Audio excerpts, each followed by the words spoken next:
ನಮಸ್ಕಾರ ಆತ್ಮೀಯರೇ, ನನ್ನ ಕನ್ನಡ ಆಡಿಯೋ ಚಾನಲ್ಗೆ ತಮ್ಮೆಲ್ಲರಿಗೂ ಸ್ವಾಗತ.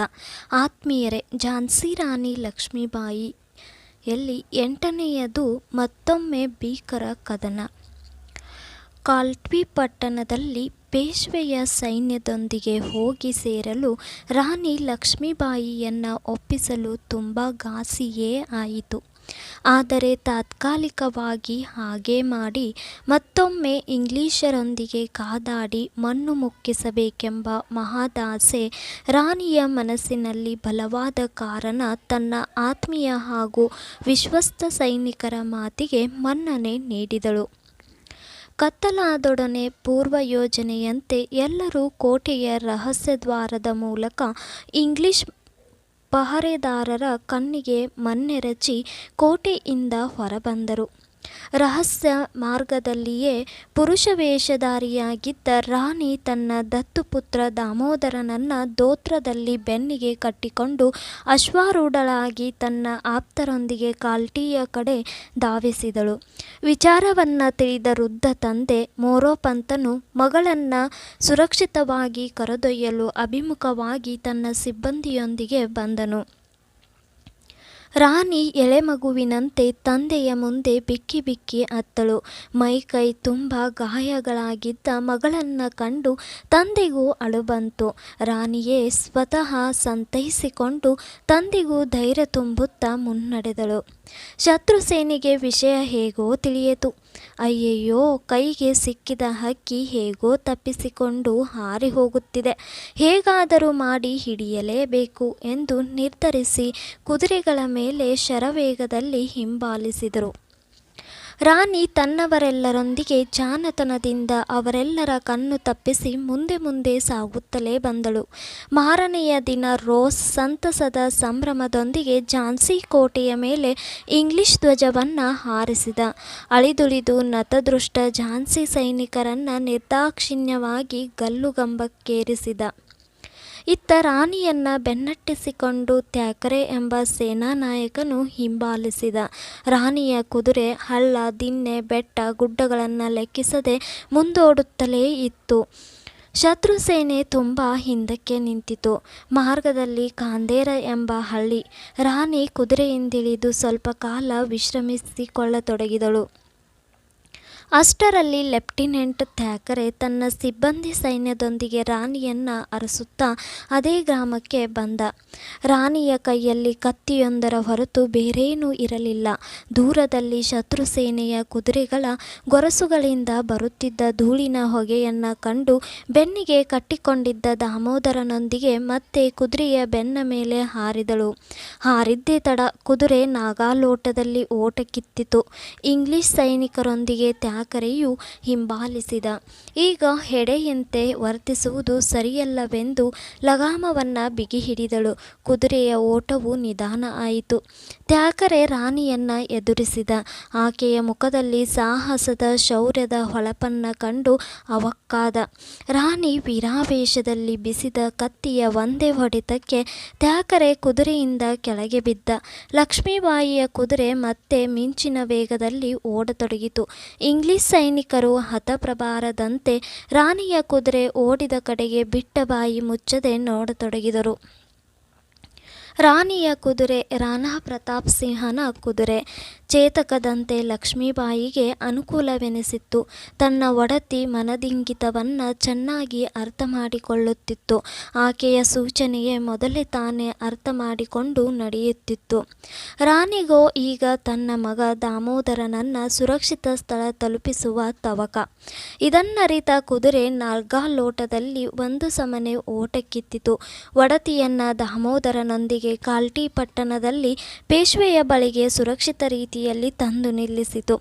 ತನ್ನ ಕಾರ್ಯವನ್ನು ಕರ್ತವ್ಯನಿಷ್ಠೆಯಿಂದ ಪೂರೈಸಿತೇನೋ ಎನ್ನುವಂತೆ ಜೋರಾಗಿ ಕೆನೆಯುತ್ತಾ ಒಡತಿ ಕಡೆ ಕತ್ತು ತಿರುಗಿಸಿ ನೋಡತೊಡಗಿತು. ರಾಣಿ ಪ್ರೀತ್ಯಾದರದಿಂದ ಅದರ ಬೆನ್ನ ತಟ್ಟುತ್ತಾ ಕೆಳಗಿಳಿಯುತ್ತಿದ್ದಂತೆ ನೆಲದ ಮೇಲೆ ಕುಸಿದು ಹಠಾತ್ತನೆ ಪ್ರಾಣ ಬಿಟ್ಟಿತು. ರಾಣಿಗಾಡ ದುಃಖ ಅಷ್ಟಿಷ್ಟಲ್ಲ. ಅವಳಿಗರಿವಿಲ್ಲದೆ ದುಃಖಾಶ್ರುಗಳು ಕಣ್ಣೀರಿಂದ ಕೆನ್ನೆಯ ಮೇಲೆ ಟಪಟಪನೆ ಉರುಳಿದವು. ಇದು ತನಗಾಗುತ್ತಿರುವ ಕೇಡಿನ ಮೊದಲನೆಯ ಅಪಶಕುನ ಎಂದೇ ರಾಣಿ ಭಾವಿಸಿದಳು. ಪೇಶ್ವೆ ಮೊರೋಪಂತ್ ಎಲ್ಲರೂ ತುಂಬ ಸಮಾಧಾನಪಡಿಸಲು ಯತ್ನಿಸಿದರು. ಕರ್ತವ್ಯದ ಕಡೆ ಗಮನ ಹರಿಸದ ರಾಣಿಯ ಪೇಶ್ವೆ ಗೌರವದಿಂದ ಬರಮಾಡಿಕೊಂಡು ನಡೆದಿರುವ ಸಂಗತಿಯನ್ನೆಲ್ಲ ವಿವರವಾಗಿ ರಾಣಿ ಲಕ್ಷ್ಮೀಬಾಯಿಯ ಬಾಯಿಂದಲೇ ಹೇಳಿಸಿ ಅರ್ಥ ಮಾಡಿಕೊಂಡ. ರಾಣಿಗೆ ಉಂಟಾಗಿರುವ ದೇಹದ ತುಂಬ ಗಾಯ ಹಾಗೂ ಮನಸ್ಸಿನ ತುಂಬ ಚಿಂತೆಯನ್ನು ಕಂಡು ಅವರ ಕಣ್ಣಿಂದಲೂ ಕಣ್ಣೀರ ಉದುರಿತು. ಗದ್ಗದ ದನಿಯಲ್ಲಿ ಉದ್ಗರಿಸಿದ ಮನು, ಭಯಪಡಬೇಡ. ಇಂದಿನಿಂದ ನನ್ನ ಸೈನ್ಯವೆಲ್ಲ ನಿನ್ನದೇ. ನೀನೇ ಅದರ ಸಮರ್ಥ ನಾಯಕಿ. ವೀರ ಪಲ್ಲವ ವನಿತೆಯಂತೆ ಮೊದಲಿನಂತೆಯೇ ಕರ್ತವ್ಯೋನ್ಮುಖಳಾಗಿ ಹೋಗು. ಮೊದಲು ಸ್ವಲ್ಪ ಕಾಲ ವಿಶ್ರಾಂತಿ ಪಡೆದುಕೋ. ರಾಣಿಯ ಕ್ರಾಂತಿಕಾರಿ ಮನಸ್ಸಿಗೆ ಪೇಶ್ವೆಯ ಮಾತುಗಳು ಸ್ವಲ್ಪ ಸಮಾಧಾನ ತಂದಿತು. ಆ ಸಮಾಧಾನವೇ ಅವಳಿಗೆ ವಿಶ್ರಾಂತಿ ಆಯಿತು. ಪೇಶ್ವೆ ಹಾಗೂ ಮೊರೋಪಂತರ ಪಾದ ಮುಟ್ಟಿ ನಮಸ್ಕರಿಸಿದಳು. ಅವರ ಆಶೀರ್ವಾದ ಪಡೆದಳು. ಹಿಂದೆಯೇ ಯುದ್ಧ ಸನ್ನದ್ಧಳಾದಳು. ರಾಣಿಯ ದುಸ್ಥಿತಿ ನೆರೆಹೊರೆಯರ ಸಣ್ಣ ಪುಟ್ಟ ರಾಜರು ಹಾಗೂ ಪಾಳೆಯಗಾರರಿಗೂ ತಿಳಿಯಿತು. ಅವರು ಆಂಗ್ಲರ ಕಪಟಕೃತ್ಯದ ಬಗ್ಗೆ ಸಿಡಿದೆದ್ದು ರಾಣಿಯ ಸೈನ್ಯದಲ್ಲಿ ಸ್ವಇಚ್ಛೆಯಿಂದ ಬಂದು ಸೇರಿಕೊಂಡರು. ಮತ್ತೆ ರಾಣಿ ಪೇಶ್ವೆ ಹಾಗೂ ಇತರ ರಾಜರುಗಳ ಬೆಂಬಲದೊಂದಿಗೆ ಯುದ್ಧಕ್ಕೆ ಬರುವ ಸುದ್ದಿ ಆಂಗ್ಲ ಗುಪ್ತಚರರೊಂದಿಗೆ ರೋಸ್ಗೆ ತಿಳಿಯಿತು. ಅವರ ಮುಖ ಗಾಬರಿ ಹಾಗೂ ಭಯದಿಂದ ಕಪ್ಪು ಕಟ್ಟಿತು. ಕಾಲ್ಟಿ ಕೋಟೆಯ ಮೇಲೆಯೇ ರಾಣಿ ಅಲ್ಲಿಂದ ಹೊರಡುವ ಮೊದಲೇ ಆಕ್ರಮಿಸಲು ತನ್ನ ಸೇನೆಗೆ ಆಜ್ಞೆ ನೀಡಿದ. ಕೊಂಚ ಗ್ರಾಮದ ಬಳಿ ಇನ್ನೂ ಬರುತ್ತಿರುವಾಗಲೇ ಆಂಗ್ಲರಿಂದ ರಾಜಭ್ರಷ್ಟರಾಗಿದ್ದ ನವಾಬ್ ಸೈನ್ಯ ಅವರನ್ನು ಆಕಸ್ಮಿಕ ರೀತಿಯಲ್ಲಿ ಎದುರಿಸಿತು. ಇನ್ನು ಹಲವಾರು ಕ್ರಾಂತಿವೀರರು ನವಾಬನ ಸೈನ್ಯವನ್ನು ಸೇರುವುದರ ಮೂಲಕ ಬೆಂಬಲ ನೀಡಿದರು. ಆದರೆ ಅಸಂಖ್ಯಾತ ಪ್ರಶಿಕ್ಷಿತವೆನಿಸಿದ ಆಂಗ್ಲರ ಸೇನಾಬಲದ ಮುಂದೆ ಅವರ ಪಿರಂಗಿಗಳಿಂದ ಹೊರಬರುತ್ತಿದ್ದ ಮದ್ದುಗುಂಡುಗಳ ದಾಳಿಯನ್ನು ಎದುರಿಸಲಾರದರು. ಇದೇ ವೇಳೆಗೆ ಪೇಶ್ವೆ ಹಾಗೂ ರಾಣಿ ಲಕ್ಷ್ಮೀಬಾಯಿ ತಮ್ಮ ಮುಷ್ಟಿಯ ಹಿಡಿತದ ಸೈನ್ಯದೊಂದಿಗೆ ಅದೇ ಸ್ಥಳವನ್ನು ತಲುಪಿದರು. ಬಾಂದಾ ನವಾಬ್ ಹಾಗೂ ಅವರ ಸೈನ್ಯ ಪ್ರಾಣ ಭಯದಿಂದ ಯುದ್ಧ ರಣರಂಗದಿಂದಲೇ ಕಾಲ್ತೆಗೆಯುತ್ತಿರುವುದನ್ನು ಕಂಡು ಕನಲುತ್ತಾ ಕಣ್ಣುಗಳಲ್ಲಿ ಕೋಪದ ಕಿಡಿಕಾರುತ್ತಾ ನುಡಿದಳು. ಜನನೀ ಜನ್ಮಭೂಮಿಚ್ಚ ಸ್ವರ್ಗದಪಿ ಗರೀಯಸಿ ಎಂದು ಜನ್ಮಭೂಮಿಯ ಬಗ್ಗೆ ಹಾಡಿ ಹೊಗಳುವ ಭಾರತದಲ್ಲಿ ನಿಮ್ಮಂತಹ ಶೂರ ರಾಜ ಮಹಾರಾಜರು ಸಹ ತಾಯ್ನಾಡಿಗೆ ರಕ್ಷಣೆಯ ಸಲುವಾಗಿ ಮುಂದಿಟ್ಟ ಹೆಜ್ಜೆಯನ್ನು ಹಿಂದಕ್ಕೆಯುವುದೇ ಇದು ನಿಮಗೆ ಶೋಭಾಯಮಾನ ಎನಿಸುವುದು? ನಾಡಮಾತೆಯ ರಕ್ಷಣೆಗಾಗಿ ತಲೆಕೊಡಿ. ನಾಡ ದೊಡ್ಡದೆ ವಿನಃ ಪ್ರಾಣ ದೊಡ್ಡದಲ್ಲ. ಈಗಲೂ ಕಾಲ ಮಿಂಚಿಲ್ಲ. ನುಗ್ಗಿ ಮುನ್ನುಗ್ಗಿ ಅನ್ನುತ್ತಾ ತಾನೇ ಅವರೆಲ್ಲರೂ ಮೊದಲು ಎಂದಿನಂತೆ ಕುದುರೆಯ ಲಗಾಮನ್ನು ಬಾಯಲ್ಲಿ ಕಚ್ಚಿಕೊಂಡು ಬೆನ್ನಿಗೆ ದಾಮೋದರನನ್ನು ಬಿಗಿದುಕೊಂಡು ಎರಡೂ ಕೈಗಳಲ್ಲಿ ಕತ್ತಿಗಳನ್ನು ಝುಳುಪಿಸುತ್ತಾ ಪರ್ವತೋಪಾದಿ ಕಡೆಯಲ್ಲಿ ನಿಂತಿದ್ದ ಆಂಗ್ಲ ಸೇನೆಯ ಕಡೆ ರಭಸದಿಂದ ಧಾವಿಸಿದಳು. ರಾಣಿಯ ಶೌರ್ಯ ಹಾಗೂ ವೀರವಾಣಿ ಹಿಮ್ಮೆಟ್ಟುತ್ತಿರುವುದನ್ನು ಮತ್ತೆ ರಣರಂಗದ ಕಡೆ ಆಕರ್ಷಿತು. ಮತ್ತೆ ಎಲ್ಲರಿಗೂ ರಾಣಿಯೊಂದಿಗೆ ವೀರಾವೇಶದಿಂದ ಕಾದಾಡಲು ಮುಂದೆ ಬಂದರು. ನಾಡಮಾತೆಯ ರಕ್ಷಣೆಗಾಗಿ ಪ್ರಾಣಪಣದೊಂದಿಗೆ ಹೋರಾಡಲು ತೊಡಗಿದರು. ಕಾದಾಡುತ್ತಿದ್ದಂತೆ ವೀರಾವೇಶದಲ್ಲಿ ಎಲ್ಲರ ಬಾಯಲ್ಲೂ ಒಕ್ಕೊರಲಿನಿಂದ ಬರುತ್ತಿದ್ದ ಘೋಷಣೆ ಅಂದರೆ ಬೋಲೋ ಝಾನ್ಸಿ ರಾಣಿ ಕಿ ಜೈ, ಬೋಲೋ ಝಾನ್ಸಿ ರಾಣಿ ಕಿ ಜೈ, ರಾಣಿ ಲಕ್ಷ್ಮೀಬಾಯಿ ಕಿ ಜೈ. ಆಂಗ್ಲ ಸೇನೆ ಈ ಜಯಘೋಷದಿಂದ ಹೊರಡುತ್ತಾ ತಮ್ಮ ಅಪಾರ ಸೇನೆಯನ್ನು ಸೆದೆಬಡಿಯುತ್ತಿರುವುದನ್ನು ಕಂಡು ಬೆಚ್ಚಿ ಬೆದರಿತು. ತಮಗೆ ಸೋಲು ಶತಸಿದ್ಧ ಎಂಬ ಶಂಕೆಯು ಹೆಚ್ಚತೊಡಗಿತು. ಹೆಣ್ಣು ಹುಲಿಯ ಅಬ್ಬರದ ಕಾದಾಟ ಪೇಶ್ವೆ ಹಾಗೂ ಇತರ ರಾಜರುಗಳು ಹಾಗೂ ಸೈನಿಕರನ್ನೇ ಅಲ್ಲ ಆಂಗ್ಲ ಸೇನೆಯನ್ನು ದಂಗುಬಡಿಸಿತು.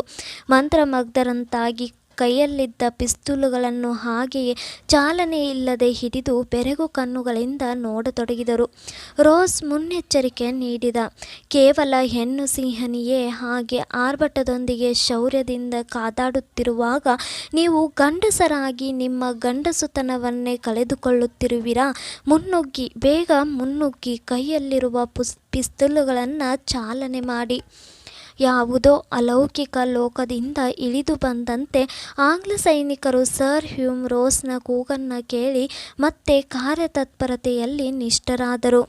ಡುಮ್ ದುಡುಮ್ ಬಂದೂಕುಗಳ ಶಬ್ದ ರಣರಂಗದಲ್ಲಿ ಕರ್ಣಕರ್ಕವೆನಿಸಿತು. ಇಷ್ಟಾದರೂ ರಾಣಿಗೆ ಎದುರಾದ ಆಂಗ್ಲ ಸಿಪಾಯಿಗಳಿಗೂ ಉಳಿಗಾಲವೇ ಇಲ್ಲದಂತಾಯಿತು. ಬಂದೂಕುಗಳಿಂದ ಅವರ ಹೊರಚೆಲ್ಲುತ್ತಿದ್ದ ಮದ್ದು ಗುಂಡುಗಳಿಗೆ ಉತ್ತರವನ್ನು ತನ್ನ ಕೈಯಲ್ಲಿದ್ದ ಕತ್ತಿಗಳಿಂದಲೇ ಶತ್ರು ಸಿಪಾಯಿಗಳ ತಲೆ ಕಡಿದು ಹಾಕುವುದರ ಮೂಲಕ ಕೊಡತೊಡಗಿದಳು.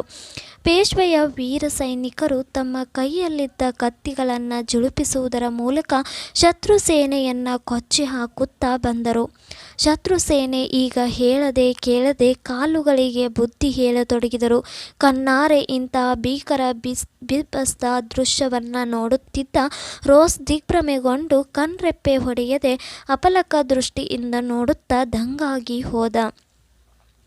ಆದರೆ ಅವನು ಛಲಗಾರನೇ, ಯುದ್ಧ ಸಮರದಲ್ಲಿ ಸಾಹಸಿಗ, ಶೂರ ಎಂದ ಎಲ್ಲದರಿಂದಲೂ ಪರಿಗಣಿಸಲ್ಪಟ್ಟಿದ್ದವನೇ. ತನ್ನ ಕಡೆಯ ಸೈನಿಕರಲ್ಲಿ ಬಹಳಷ್ಟು ಮಂದಿ ಕೇವಲ ರಾಣಿಯ ಕಡೆ ಹಿಡಿ ಸೈನ್ಯದಿಂದ ಹತರಾಗುತ್ತಿರುವುದನ್ನು ಕಂಡು ಸಿಟ್ಟಿನ ಸಿಡಿಲಿನೊಂದಿಗೆ ಸಿಡಿಮಿಡಿಗೊಂಡ ರೋಷದ ರಭಸದಲ್ಲಿ ತಾನೇ ಈಗ ಸೇನಾನಾಯಕತ್ವವನ್ನು ಹೊತ್ತು ಒಂಟೆಗಳ ಸೈನಿಕ ದಳದೊಂದಿಗೆ ಯುದ್ಧಭೂಮಿಯಲ್ಲಿ ಇಳಿದ. 4 ಕಡೆಗಳಲ್ಲಿ ಆಂಗ್ಲ ಸೈನಿಕರನ್ನು ನಿಲ್ಲಿಸಿದ. ತನ್ನ ಮುಂದಾಳತ್ವದಲ್ಲಿ ಸೇನೆಯನ್ನು ಮುನ್ನಡೆಸಿದ. ಇಂತಹ ಅಪಾರ ಚಕ್ರವ್ಯೂಹದಂತಹ ಸೇನೆಯ ನಡುವೆ ರಾಣಿಯ ಕಡೆಯ ಸಕಲ ಸೈನಿಕರಿಗೂ ಸಿಕ್ಕಿಬಿದ್ದರು. ಅವರ ಸ್ಥಿತಿ ಆ ಕಡೆ ಕತ್ತರಿಯಲ್ಲಿ ಸಿಕ್ಕಬಿದ್ದ ಗೋಟು ಅಡಿಕೆಯಂತಾಯಿತು. ಗುಂಡಿನ ಸುರುಮಳೆಯ ನಡುವೆ ತತ್ತರಿಸಿ ಹೋದರು. ದಿಕ್ಕುಗೆಟ್ಟವರಂತೆ ಸಿಕ್ಕಿದೆಡೆ ಪಲಾಯನ ಮಾಡತೊಡಗಿದರು. ಲಕ್ಷ್ಮೀಬಾಯಿ ಒಬ್ಬಳೇ ಕೆಲಕಾಲ ಹೋರಾಡಿ ಕೊನೆಗೆ ವಿಧಿ ಇಲ್ಲದೆ ಕುದುರೆಯನ್ನು ಹಿಂದಿರುಗಿಸಿ ಕೋಟೆ ಸೇರಿಕೊಂಡಳು. ಹೇಡಿ ಆಗಲಿಲ್ಲ. ಮತ್ತೆ ಸೈನ್ಯವನ್ನು ಒಗ್ಗೂಡಿಸಿ ಆಂಗ್ಲರೊಡನೆಗೆ ಕಾದಾಡಲು ಬರುವ ಸಲುವಾಗಿ ಕಾಲ್ಟೆ ಕೋಟೆಯ ಮೇಲೆ ಆಂಗ್ಲರ ರಾಷ್ಟ್ರಧ್ವಜ ರಾರಾಜಿಸತೊಡಗಿತು. ಆದರೆ ಲಕ್ಷ್ಮೀಬಾಯಿ ಆಗಲಿ ಅವಳ ಕಡೆಯ ಪ್ರಮುಖ ಸೇನಾನಾಯಕರಾಗಲಿ ಯಾರೊಬ್ಬರೂ ಇಂಗ್ಲಿಷರ ಕೈವಶ ಇನ್ನೂ ಆಗಿರಲಿಲ್ಲ. ಲಕ್ಷ್ಮೀಬಾಯಿ ತನ್ನ ಮುಂದಿನ ಯುದ್ಧವನ್ನು ಯೋಜನೆಗಳನ್ನು ರೂಪಿಸುವ ಸಲುವಾಗಿಯೇ ರಾವ್ ಸಾಹೇಬ್ ನವಾಬರ ಕಡೆಯ ಕೆಲವರ ವೀರರೊಂದಿಗೆ ಕೋಟೆಯಿಂದ ತಪ್ಪಿಸಿಕೊಂಡು ಕುದುರೆಗಳ ಮೇಲೆ ವೇಗವಾಗಿ ಗೋಪಾಲಪುರ ಎಂಬ ಗ್ರಾಮವನ್ನು ತಲುಪಿದರು. ರಾವ್ ಸಾಹೇಬ್ ಹಾಗೂ ನವಾಬರೊಂದಿಗೆ ತುಂಬ ಕಾಲ ಮುಂದಿನ ಯೋಜನೆಗಳ ಬಗ್ಗೆ ಸಮಾಲೋಚನೆ ನಡೆಸಿದಳು. ಹತ್ತಿರದಲ್ಲೇ ಇದ್ದ ಗ್ವಾಲ್ಟಿಯರ್ ಕೋಟೆಯ ರಾಜನಾದ ಸಿಂಧಾ ತುಂಬ ದುರ್ಬಲವೆನಿಸಿದ್ದ. ಆದ್ದರಿಂದ ಆ ಕೋಟೆಯನ್ನು ಹೇಗಾದರೂ ವಶಪಡಿಸಿಕೊಂಡು ಮತ್ತೆ ಇಂಗ್ಲಿಷರ ಮೇಲೆ ಆಕ್ರಮಣ ಮಾಡಲು ನಿಶ್ಚಯಿಸಿದಳು. ಆದರೂ ಅವಳ ಮನಸ್ಸು ಯಾಕೋ ಅಳುಕಿತು. ಸಹಾಯಕ್ಕಾಗಿ ಸಿಂಧ್ಯಾನನ್ನೇ ಒಂದು ಮಾತು ಏಕೆ ಕೇಳಬಾರದು ಅನಿಸಿತು. ಇದಕ್ಕಾಗಿ ಪ್ರಯತ್ನಗಳು ನಡೆದವು. ಆದರೆ ಸಿಂಧ್ಯಾ ಮೊದಲಿನಿಂದಲೂ ಇಂಗ್ಲಿಷರ ಆಶ್ರಯದಲ್ಲಿದ್ದುದರಿಂದ ಒಪ್ಪಲಿಲ್ಲ. ಈಗ ಯುದ್ಧ ಅನಿವಾರ್ಯವೇ ಆಯಿತು. ಲಕ್ಷ್ಮೀಬಾಯಿ ಶೌರ್ಯದಿಂದಲೇ ತನ್ನ ಕಡೆಯವರೊಂದಿಗೆ ಕಾದಾಡಿ ಸಿಂಧ್ಯನನ್ನು ಸೋಲಿಸಿ ಅವನು ಇಂತಹ ಅವಮಾನವನ್ನು ಸಹಿಸಲಾರದೆ ಗ್ವಾಲಿಯರ್ ಕೋಟೆಯನ್ನು ಬಿಟ್ಟುಕೊಟ್ಟು ಆಗ್ರಾದಲ್ಲಿ ಹೋಗಿ ನೆಲೆಸಿದ. ಗ್ವಾಲಿಯರ್ ಕೋಟೆ ರಾಣಿ ಹಾಗೂ ಅವಳ ಕಡೆಯ ತಾತ್ಯಾ ನವಾಬ್ ಮೊದಲಾದವರಿಗೆ ಸುರಕ್ಷಿತ ಸ್ಥಳವೇ ಆಗಿತ್ತು. ಹಿಂದಿನ ಯುದ್ಧಗಳಲ್ಲಿ ಕಾದಾಡಿ ಸಾಕಾಗಿದ್ದ ಅವರು ಆರಾಮವಾಗಿ ಕಾಲ ಕಳೆಯತೊಡಗಿದರು. ರಾಣಿಗೆ ಇದು ಹಿಡಿಸಲಿಲ್ಲ. ಇಂಗ್ಲಿಷರು ಯಾವ ಗಳಿಗೆಯಲ್ಲಾದರೂ ತಮ್ಮನ್ನು ಹಿಡಿಯಲು ಬಂದೇ ತೀರುವರೆಂಬ ಎಣಿಕೆ ಅವಳದಾಗಿತ್ತು. ಈ ಬಗ್ಗೆ ಎಲ್ಲರಿಗೂ ಮುನ್ನೆಚ್ಚರಿಕೆ ಕೊಡತೊಡಗಿದಳು. ಆದರೆ ಅವರ್ಯಾರೂ ಅಷ್ಟಾಗಿ ರಾಣಿಯ ಮಾತಿನ ಕಡೆ ಲಕ್ಷ್ಯ ಕೊಡಲಿಲ್ಲ. ರಾಣಿ ಓರ್ವರೆ ಮುಂದಿನ ಯುದ್ಧದ ಯೋಜನೆಯ ಬಗ್ಗೆ ಈಗ ಹಗಲಿರುಳು ಚಿಂತಿಸತೊಡಗಿದಳು. ಕೋಟೆಯ ಸುಭದ್ರತೆಯ ಬಗ್ಗೆ ಗಮನ ಕೊಡತೊಡಗಿದಳು. ರೋಸ್ಗೆ ರಾಣಿ ಹಾಗೂ ಅವಳ ಕಡೆಯವರು ಗ್ವಾಲಿಯರ್ ಕೋಟೆಯಲ್ಲಿ ಇರುವ ಸುದ್ದಿ ತಿಳಿಯಿತು. ತಮ್ಮ ಕಡೆಯ ಸಿಂಧ್ಯ ಅವರೊಂದಿಗೆ ಕಾದಾಡಿ ಸೋಲುಂಡು ಆಗ್ರಾಗೆ ಹೋಗಿ ನೆಲೆಸುವುದರ ಸಮಾಚಾರವೂ ತಿಳಿಯಿತು. ಕನಲಿದ ಅವನು ಕೂಡಲೇ ತನ್ನ ಸೈನ್ಯದೊಂದಿಗೆ ಗ್ವಾಲಿಯರ್ ಕೋಟೆಗೆ ಮುತ್ತಿಗೆ ಹಾಕಿದ. ಇದನ್ನು ಪೇಶ್ವೆ ಹಾಗೂ ನವಾಬ ಕಡೆಯವರು ನಿರೀಕ್ಷಿಸಲಿಲ್ಲ. ರಾಣಿಯ ಸಲಹೆಗೆ ಕಿವಿ ಕೊಡುವುದಕ್ಕಾಗಿ ಈಗ ನಾಚಿದರು, ಕೈ ಹಿಸುಕಿಕೊಳ್ಳತೊಡಗಿದರು.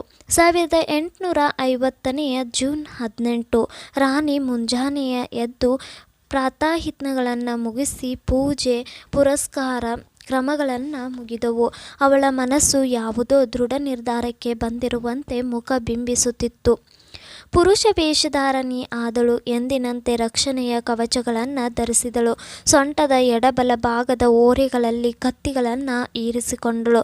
ತನ್ನ ಕಡೆಯ ಯೋಧರಿಗೆ ಯುದ್ಧರಂಗದಲ್ಲಿ ತನ್ನ ಗುರುತು ಸಿಕ್ಕಲೆಂದು ಕೊರಳಲ್ಲಿ ಮುತ್ತಿನ ಹಾರವನ್ನು ಅಲಂಕರಿಸಿಕೊಂಡಳು. ಲೋಹದ ಶಿರಸ್ಥಾನವನ್ನು ಧರಿಸಿ ಕುದುರೆಯ ಲಾಯಕ್ಕೆ ಬಂದಳು. ತನಗೆ ಸೂಕ್ತ ಎನಿಸಿದ ಕುದುರೆಯನ್ನು ಆರಿಸಿಕೊಂಡಳು. ಕುದುರೆಯನ್ನೇರಿ ಯಾರಿಗೂ ಕಾಯದೆ ಕತ್ತಿಯನ್ನು 2 ಕೈಗಳಲ್ಲಿ ಜುಳುಪಿಸುತ್ತಾ ಕೋಟೆಯಿಂದ ಹೊರಬಂದಳು. ಗಾಬರಿಗೊಂಡ ಅವಳ ಕಡೆಯ ನಾಯಕರು ಹಿಂಬಾಲಿಸಿದರು. ಅವರಲ್ಲಿ ರಾಣಿಯ ನೆಚ್ಚಿನ ಬಂಟನಾದ ರಘುನಾಥ ಸಿಂಹ, ರಾಮಚಂದ್ರ ದೇಶ್ಮುಖ್, ಗುಲಾಂ ಮಹಮ್ಮದ್ ಇವರೆಲ್ಲರುಗಳು ಅಲ್ಲದೆ ಆಕೆಯ ಹಲವು ಸಖಿಯರು ಅಶ್ವಾರೂಢವಾಗಿ ಹಿಂಬಾಲಿಸಿದರು. ಆತ್ಮೀಯರೇ, ಇನ್ನು ಮುಂದಿನ ಭಾಗವನ್ನು ಮುಂದಿನ ಅಧ್ಯಾಯದಲ್ಲಿ ತಿಳಿಸ್ಕೊಡ್ತೀನಿ. ಧನ್ಯವಾದಗಳು.